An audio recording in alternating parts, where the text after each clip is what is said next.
کہ جس میں اگر گناہ کی آلائش آئے تو وہاں اس کی گنجائش ہی نہ ہو،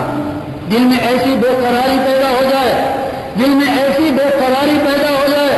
کہ جب تک اس کی صفائی نہ ہو، جیسے معدے میں ایسی چیز چلی جائے جو معدے کے موافق نہیں تو اسے اس وقت تک قرار نہیں آتا جب تک باہر نہ آ جائے۔ اسی طرح جب انسان قلب سلیم کا مالک ہو جاتا ہے، اس سے جب کوئی خطا سرزد ہو بھی جاتی ہے اسے اس وقت تک چین نہیں آتا۔ آپ نے اس ماعز بن مالک رضی اللہ عنہ کا قصہ تو سنا ہوگا، اس خاتون کا قصہ بھی سنا ہوگا جو رسول اللہ صلی اللہ علیہ وسلم کے دربار میں آئی اور آ کر کہا کہ طہرنی یا رسول اللہ۔ ماعز نے بھی کہا طہرنی یا رسول اللہ، حالانکہ انہیں معلوم ہے کہ انہیں رجم کر دیا جائے گا، لیکن انہیں قرار نہیں آ رہا، اس لیے کہ وہ قلب سلیم ہے جس میں دوسری چیز کی گنجائش ہی نہیں۔ جب قلب سلیم ہو، اس دل کی حفاظت کی حفاظت کے لیے بہت توجہ چاہیے۔ اس لیے یاد رکھیے رسول اللہ صلی اللہ علیہ وسلم نے فرمایا من ستر اللہ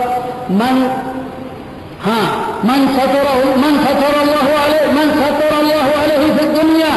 ستر اللہ علیہ فی الآخرہ۔ فرمایا اللہ تعالیٰ جس شخص کا دنیا میں پردہ رکھے گا اللہ تعالیٰ اس کا آخرت میں بھی پردہ رکھے گا۔ اس لیے فرمایا خود اپنے پردے فاش نہ کرو، خود اپنے پردے فاش نہ کرو۔ جو اپنا جس سے کوئی گناہ ہوتا ہے اللہ تعالیٰ اس پر پردہ ڈالتا ہے۔ اس کا مطلب ہے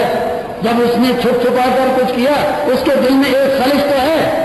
لیکن جب وہ اس کا اعلان کرتا ہے اس کا مطلب ہے اس کی وہ خلش بھی، اس کے دل میں کوئی خلش ہی باقی نہیں رہی۔ اس لیے فرمایا رسول اللہ صلی اللہ علیہ وسلم نے، یاد رکھیے فرمایا رسول اللہ صلی اللہ علیہ وسلم نے ایما امرأة خلعت ثيابها في غير بيت زوجها فقد هتكت سترها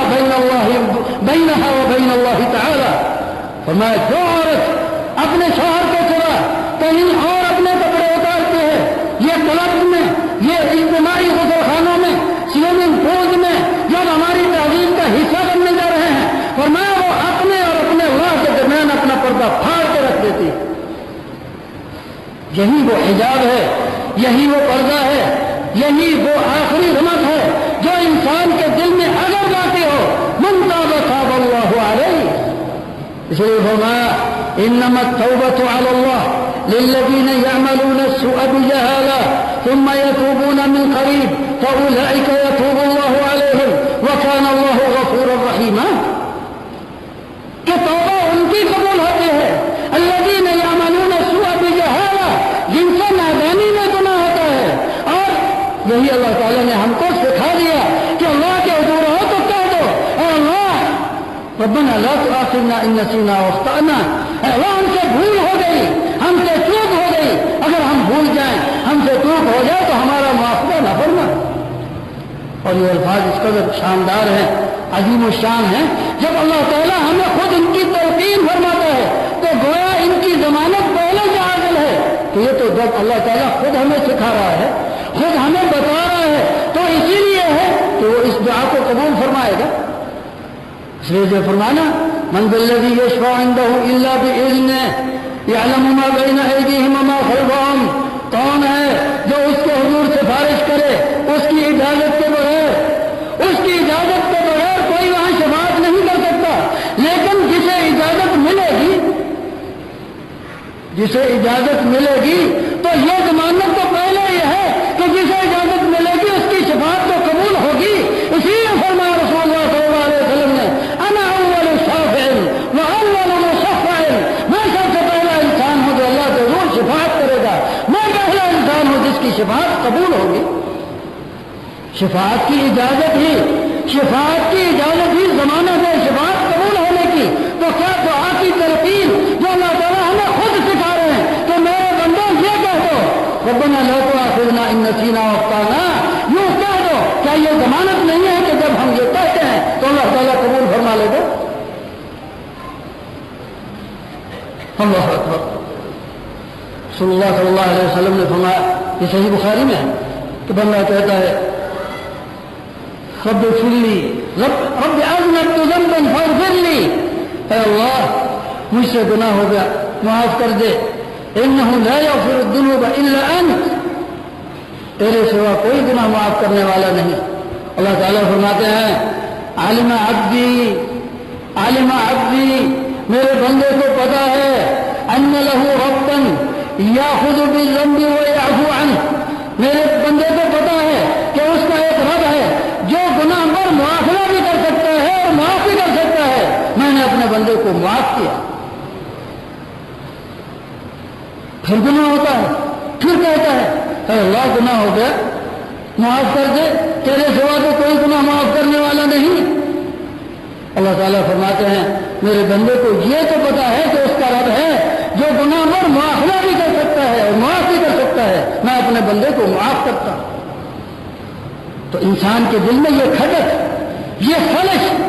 اللہ تعالیٰ کے حضور اس قدر بے حیا نہ ہو، یہ شرم نہ اتارے، بے بات ہو کر گناہ نہ کرے، جب تک وہ صدر باقی ہے، جب تک اس کے دل میں یہ احساس باقی ہے۔ اپنے دلوں کو صاف رکھیے، ایک دوسرے سے اپنے دلوں کو صاف رکھیے اس بات سے کہ گناہ کہیں دل کے آخری اس حصے تک نہ پہنچ جائے جس کے بعد پھر احساس گناہ ہی باقی نہ رہے۔ جب تک یہ بات باقی ہے، یہی فرق ہے مومن کے گناہ میں اور کافر کے گناہ میں۔ مومن کے گناہ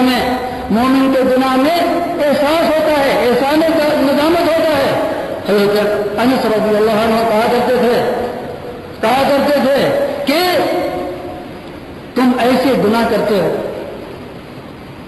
تم ایسے گناہ بے باکانہ کر رہے ہو جو ہمارے نزدیک رسول اللہ صلی اللہ علیہ وسلم کے زمانے میں پہاڑ سے بھی بھاری تھی۔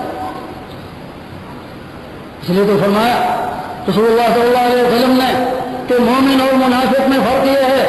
کہ مومن گناہ کرتا ہے تو اسے یوں محسوس ہوتا ہے کہ اس پر پہاڑ گر پڑا،